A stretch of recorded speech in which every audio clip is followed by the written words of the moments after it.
Hi everyone.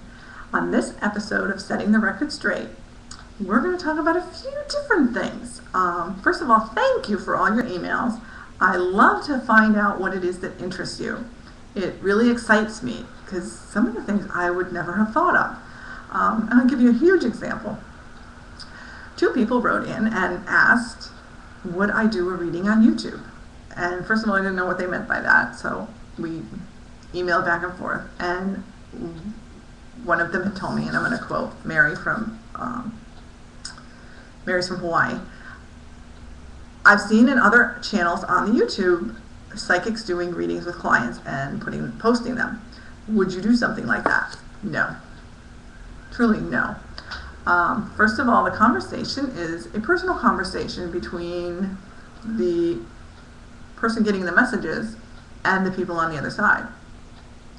As a medium, I'm just an interpreter, I'm just the middleman, and I have utmost respect for the other side as well as the person getting the messages.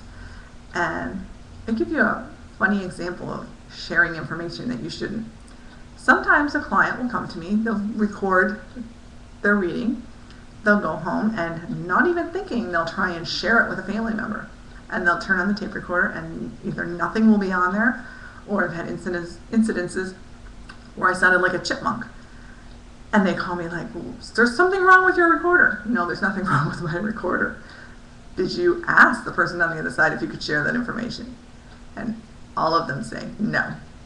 Well, it's just like sharing a conversation with your friend. You know, do you think he or she would appreciate it if you told people what they talked about? Probably not. And that information is for you, not for the whole world to see. So I have no objection of recording groups, because in groups you are already told your information is being shared. Obviously, you have to be okay with that. And the people on the other side have to be okay with that. That's totally different. But a one-on-one individual reading, no, I would never record it and post it anywhere for anyone to see. So, and I got lots of emails about our pets.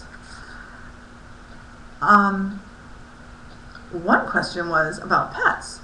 Should they eat meat? I don't know why I'm being asked this one. But then I got two other emails that said the same thing. One from Catherine in South Africa. What does heaven think about us eating meat? So I figured I'd just answer all that together. If you look in anything we have here, like the Bible or any written doctrines, it's all very contradictory.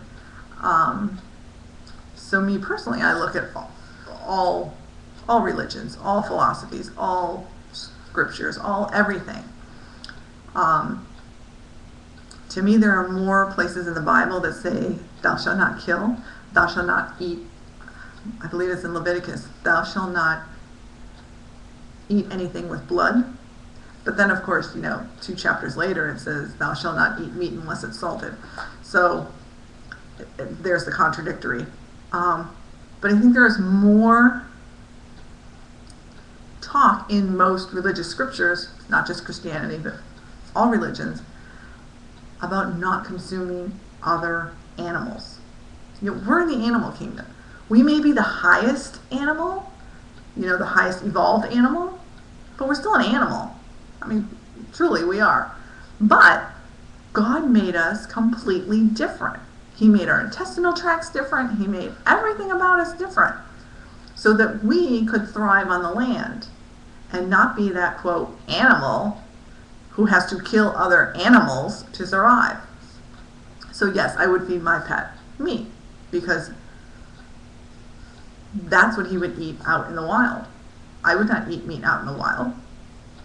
I would eat fruits, berries, those things that I know God provided me with. But I'm also the kind of person, if I can't figure it out spiritually, I'll go scientifically.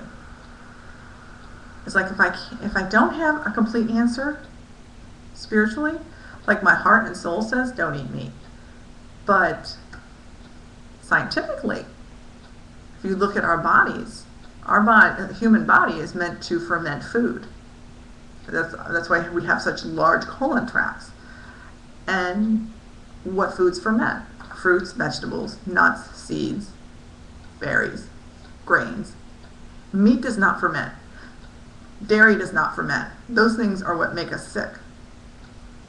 Where in an animal, for example, in my dog, his intestinal tract is super tiny.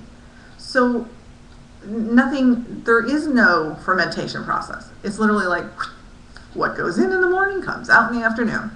And, and I think he's made to eat meat. So yes, he eats meat. I do not. And also, let's go back to the spiritual part of that. Spiritually, and I know most people won't get this, but spiritually, when you eat meat, you lower your vibration level. And the problem is most people are so used to being there that they don't know any differently.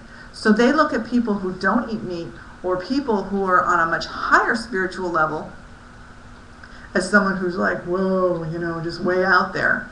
Well, no, that person is trying to show you, like the Dalai Lama, that person is showing, or Buddha, they're trying to show you that this is where you're supposed to be.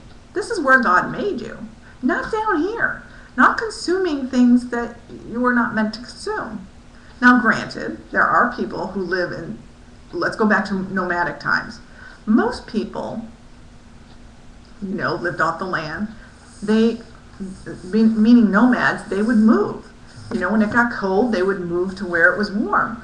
Or they would, and then when it got too hot there, they would move back to where it was cooler.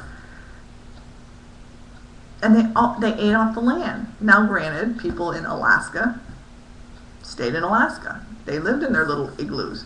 They ate whale blubber. That's what they knew. That's how they survived. I don't know how they did it. Honestly, I don't know how long they lived. I don't know if they lived short lives or long lives. But truly, where we are today, in the world we live in, we're so educated, we can make phenomenal choices. And why not choose the choice that will make you a better being? Personally, I don't eat meat because it lowers me vibrationally so much that I take in that chaos of the world. I start feeling the negativity. I start seeing the chaos like other people see it. Like, oh my God, we're in a horrible recession. I'm going to lose my home. I'm late on a payment. Oh my God, like all of that. And I can't do that. I can't live like that because I'm used to living on a much higher vibration. And I wish everyone would live on a much higher vibration. I wish everyone would want to be better just for themselves, not for me, not for their mother or their father or whomever, maybe for God, but for themselves. And truly, it's a personal choice. Do you want to see the world better? Do you want to have a better life? Do you want to see those doors open? Do you want to see where you're headed? Do you want to have the flow in your life? Or do you want to struggle? Do you want to stay down there? Do you want to beat yourself up all the time? Do you want all the negativity to come in and suffocate you?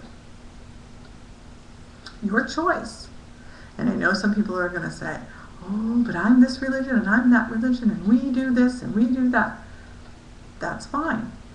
Religion is a means to find faith, not faith in itself. So God created your religion to help you find your way. And I don't know of any religion who would look down on someone for not consuming meat, for not allowing an animal to be harmed for them. That's part of the Buddhist philosophy, and that's a philosophy I follow, is you don't want something killed for you. God didn't put that animal on the planet so that you could kill that animal and eat it. He didn't. And some people will never change. Some people will always eat meat because they'll say, oh, I can't change. I'm so used to it. I have to tell you,